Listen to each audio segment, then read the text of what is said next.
Alright my friends, I just reset my talent tree and we're gonna build a new one today. I haven't built a new talent tree in a very long time, and meta changed a little bit since the last time I did, and now there is certain nodes that I absolutely suggest you to have that are...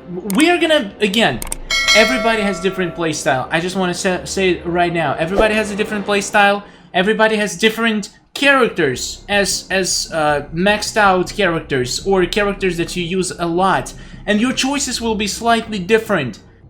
But there is a few nodes in the talent tree that are useful almost everywhere. So if you're not kind of a person who wants to reset his talent tree for every single new tower or for whatever new character you play, honestly I don't think it takes a lot of time to reset talent tree. So if you guys not planning to reset it and want a talent tree that works well for any game mode, there is a certain nodes that you want to have. But the nodes in between those nodes and the beginning of the talent tree, you might want to have different ones depending on the teams you have. So let's start with, in my opinion, best nodes in this game. And they're gonna be, of course, Revenant and Bone Shield. These two can be the difference between the life or death in so many situations. Sometimes Revenant can save your life and be able to finish your opponent. Sometimes Bone Shield will prevent you from taking millions of damage. It's absolutely ridiculous at broken nodes. So in my opinion, no matter what, defense tree should be the first tree you start with. And if you're just starting the game, the Revenant node is going to be the first node you should attempt to activate. Although, I do not recommend putting any more points in the nodes before Revenant in Shinnok's teaching, because there's so many other nodes you should go for. My cat is an idiot. What do you want? Don't say no. Don't say... I said don't say no. I'm gonna punch you in the face. You wanna say hi? Look at this kitty. I can't pick him up with one hand. Yeah. Hey kitty, say hi. Say hi, my little beautiful kitty. Come on, say hi. Jojo kitty. Who's a kitty? Say meow. Say meow and I'll let you go. No? Okay. Alright, back to the talent tree. Take 4% basic less damage. Very useful. Now, you may think, what's better? Well, recovery is absolute garbage, so never take Mongoose stance. But you can choose between Bear stance, which is 5% health boost, and Rhino stance, which is 4% less basic attack damage. But honestly, I'll always go for Bear stance, because having 5% more health is versatile. It will help you anywhere, and it's guaranteed health that you have increased. So I would take one node of this. This is gonna be a long video, guys, so... But please stick around, because it's a very important information. A lot of people build their talent tree wrong, and then they just have a slight disadvantage. Talent tree matters the most for the newer players. So if you don't have a fully maxed out diamond team with insane gear, if you do, you probably can beat anything in this game without talent tree. But talent tree makes it just so much more easier. Again, I do not recommend investing more than 1 pip in this node, unless you completely got everything you want, and then you just in the end of this guide, you're gonna be left with a couple of points. So you'll be able to decide which nodes are more important for you. But our main goal, the way I play, I do talent tree, the main goal is to get to the important nodes, which is, in this case, Revenant and Bone Shield. So until we get to there, we're just going to be putting 1 single pip in every node. We can get back to that later. Now, let's take a look at this. Life Drain and Regeneration Boost. There's so little characters that have Life Drain and Regeneration. If your main team is Ravnus Melina team, probably can benefit from it. But usually regeneration is already super overpowered, and the amount of regeneration is insane. So honestly, I don't see a point to going for this node. Chance to reflect damage of each hit while stunned. This is very nice for certain modes, but again, we're going for the general talent tree. We're going for something that will help us out everywhere. So having 3% less basic attack damage in Faction Wars, still, honestly, in this whole tree, I feel like a Defender's Bulwark or Reaver's Armor, either or, they all pretty much not very impactful. If you play a lot of Faction Wars, if you're a Faction Wars grinder, go for reverse armor. I'm actually not, so I'm not gonna go for it. I better go for this because I don't play Faction Wars on this account. Unless I do, actually I do play Faction Wars because I do team reviews. But also chance to reflect damage of each hit while you're stunned. But honestly, if you're playing right, you shouldn't be stunned at all. There is always a way to avoid stun. Even tag attacks with stun, you can always avoid them if you tag right after your enemy tags. So if you're getting stunned a lot, go for Defender's Bulwark. But I'm gonna go for Reverse Armor. Only one. Again, doesn't make a huge difference what you go for. All right, next node. Ani's Blood, Centauri Defense, or Shotgun Dominance. Block basic damage attacks deal 10% less damage. Now, this is very important because most of the basic attacks you're going to be blocking, and it works in every single mode. Let's see what else we have. Block special attacks deal 12% less damage. Now, yeah, okay. And 4% chance to reflect damage. This is not very useful. Rarely happens at all. So we're going for Shogun Dominance or Ani's Blood. Let's think. Well, it all depends on... let's think. What are you getting hit with more often? If you block some damage, if you get less damage from special attacks, basically, or from basic attacks. Honestly, we're putting only one pip in it, so it doesn't really matter. You go for whichever feels more useful to you. There is no wrong answer here. I'm gonna go for basic attacks, I guess, or special attacks. Oh, I don't know. Doesn't matter, guys. Honestly, not gonna make huge difference. Also, you can see why putting only one pip is important. You got 12% of this with one pip, and the second pip will give you only 2 additional percent. So there's no point to get higher on this than that. It's just you don't get much value out of that pip.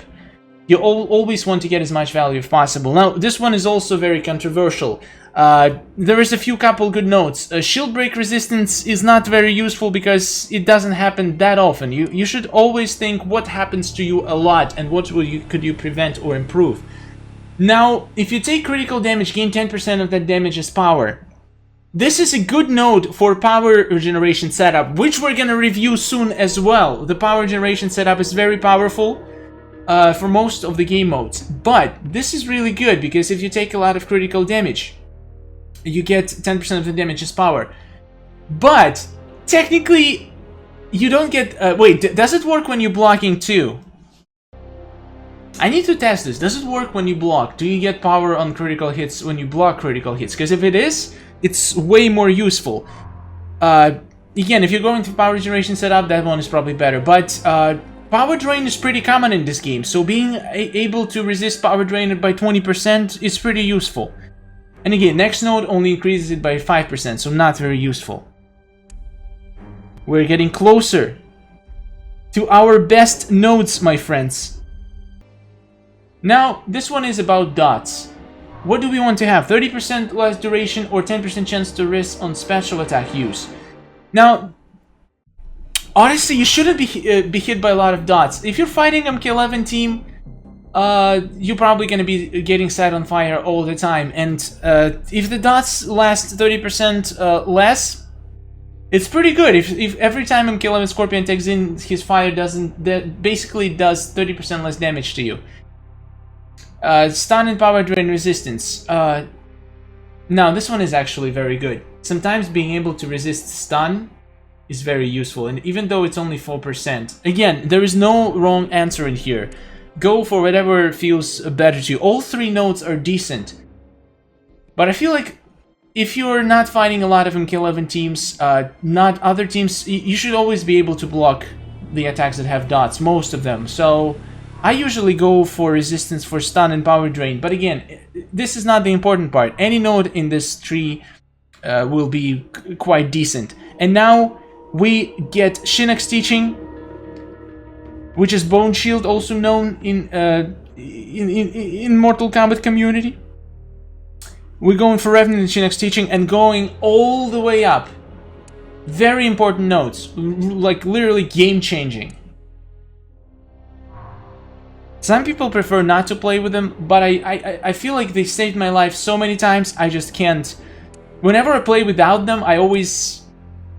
I don't know, I just don't feel confident, even though it's total random. Especially special attacks that have, like, multiple hits. They have a higher chance to trigger the bone shield, so that's very nice. Alright, our defense tree is ready. This is what it looks right now. We spent half of our points. It's okay, we're gonna move to the support tree, because the next node that we want is in the support tree. And that node is called the teamwork. Now, this is something new to me, because earlier I didn't realize how amazing it is. And it's a very important node for the power generation setup. But we're not going for the full 100% power generation. We're going for the generally useful talent tree. And this node is useful anywhere. 2% of the power spent on special and X-ray fatal blow attacks is refunded to each inactive teammate. The thing that makes this node amazing is that it's only in the second column. God damn it, freaking phone. Which means you don't have to go through the entire support tree to get it. And basically what it means, whenever somebody uses special attack, your other two teammates gets some percentage of the power spent. So if you use X-ray on one of your characters, let's see, let's first pick the first one. 2% power generation boost for an active character. Again, very useful. Let's see what else we have. Resistance to all debuffs. All debuffs, which means snare, which means cripple, power drain, curse, all of that stuff. Debuffs are very common in this game, so I would honestly go for the Hawk stance. But again, first node is very good as well. I'm probably even gonna max it out in the end. This is very useful. Again, fully random, but when sometimes it can trigger and save your life. So let's see. The other ones, this one is also pretty useful. It all depends on your playstyles. Spec Up Tactics. Teammates who tag in gain 4% increased power generation for 10 seconds. If you play teams that tag a lot, this is also very useful. But I feel like teamwork is basically feeding itself. When you give power to your other two teammates, when they do special attacks, they give back the power, and you end up generating a lot of power. So teamwork is really powerful nodes. This is useless completely, never take it. So I think you can go for Spec Up Tactics on this one. If you're playing, if your favorite team has classic Liu Kang on it, and you tag like literally as often as possible to keep them snared, this might be a better option for you. But for 90% of teams, and this works all the time. No matter what team you play, no matter whatever you do, this is super, super useful. So I'm gonna go for teamwork and I'm gonna max it out. We're gonna get 10% of the power. So whenever we use X-ray, we filling up third of the bar of other teammates, which doesn't seem a lot, but then you also have natural power generation. And when you text them, do special attacks, they fill up the bars of these two. This adds up, trust me. Amount of power you can generate from this is insane. Now the problem with the support tree, I was a huge advocate of this tree even until a while ago. I remember Offence tree was very weak when the challenge tree just came out, but actually I'm starting to change my opinion. The thing is, most of the nodes in the support tree are going to be very specific to the characters you play, so you can't get node that's going to be useful everywhere. Like, look at this one.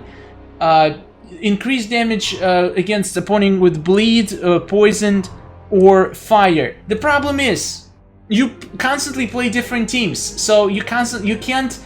This will benefit you in very small amount of battles. Meditation is a very good node. Special one costs less power. This is not that important unless you're playing high toughness team. This is like meditation, pretty good node. Weak point attacks. I did say it's one of the best nodes in the game, but again, only certain characters can benefit from it, and it's insanely effective in Shirai Ryu Tower boss battles. Insanely effective. You can win battles by just spamming special one with power drain, snaring them and killing them. Very effective, and super effective for any character that has Injustice to Raiden can benefit from this tremendously. And also characters with power drain and special one benefit from big point attacks immensely. But again, there's not that many characters and you don't play them all the time. And in probably most of your battles, weak point attacks are not going to do much for you. So If you're going for the general, the most effective talent tree setup, probably weak point attacks is not going to be very useful. But if you're struggling with Shirai Ryu Tower and you have a powerful Johnny Cage or Kenshi that you can put into battle, then weak point attacks is going to be very good for you. Chance to reflect damage while blocking, while is pretty useful. Again, it's not gonna happen.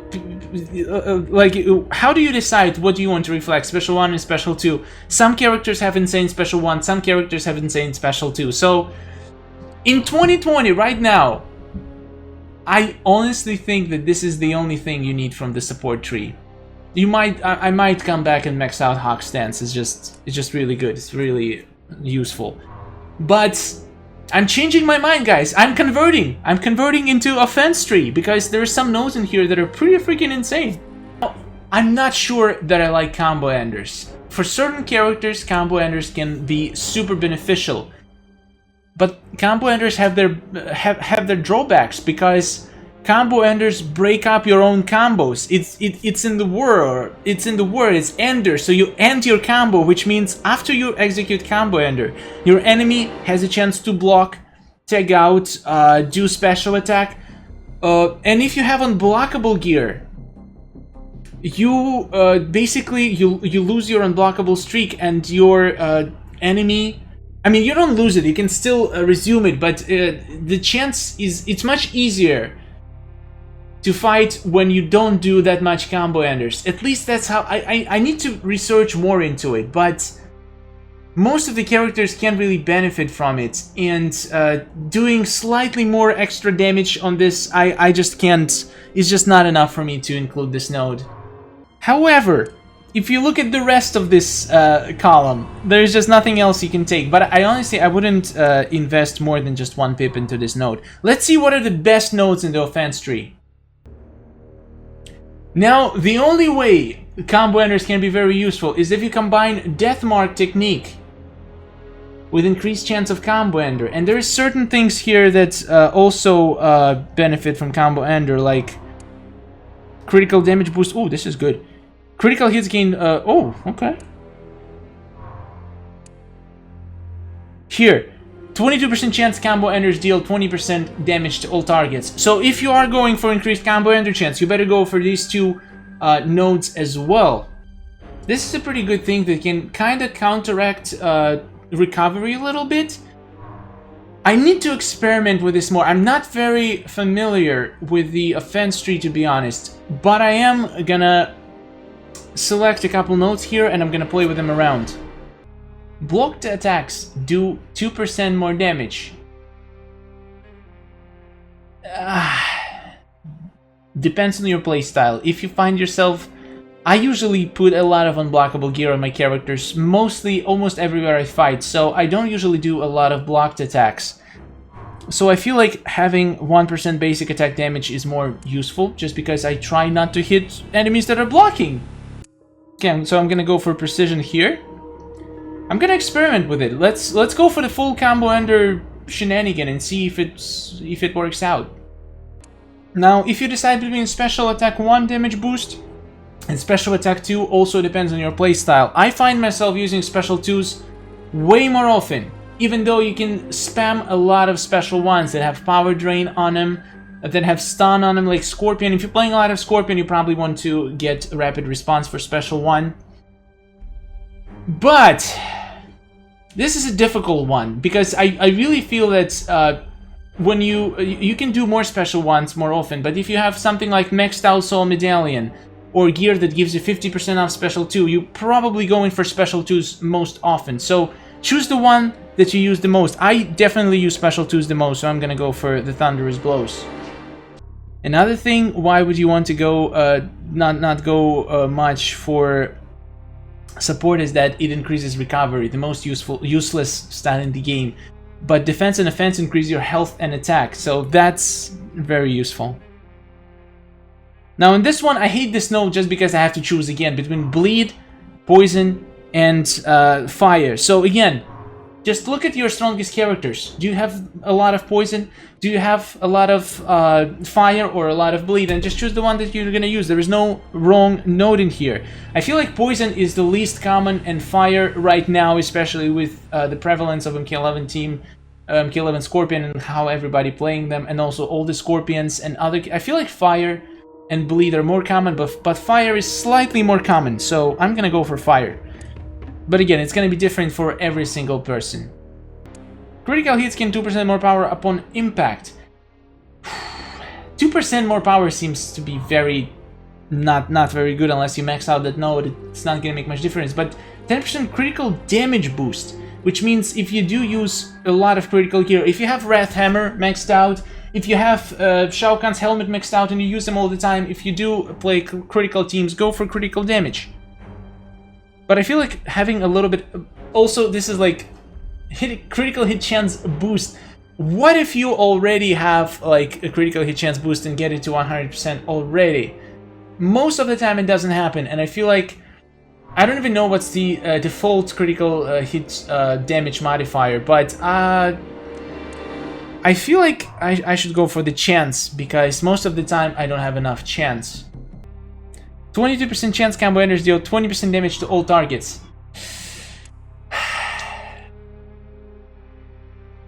Now, if I max out this one, I'm gonna be doing a lot more damage to those enemies, but when they die, you cannot stack it anymore. You can get this up to 10%, 3 times, so you can increase your damage by 30%. Just by but you'll have to do a lot of combo enders. But if you're playing unblockable gear, that should happen quite often. And in this one, you have slight chance to do some damage to all targets. Now here, if you have brutality gear, and you play those diamond cards with the brutality gear, this is actually can do insane damage to the entire team. If the special combo ender damage, that you increase the chance up, that's actually very interesting. I'm gonna experiment with that. So special combo enders will deal insane damage to the entire enemy team. You know what? I think I'm gonna go for this one. Again, you don't have to. You can go for the first one, but I just want to see... I just want to play a couple of brutality teams and see how this works. I'm not gonna max it out though, because it's not... the chance is not... it doesn't really increase that much. Between 22 and 24. Okay, let's move to the last one. And this one I probably do want to max out. I'm gonna go for Special 2 to cost no power versus Special 1 to cost no power.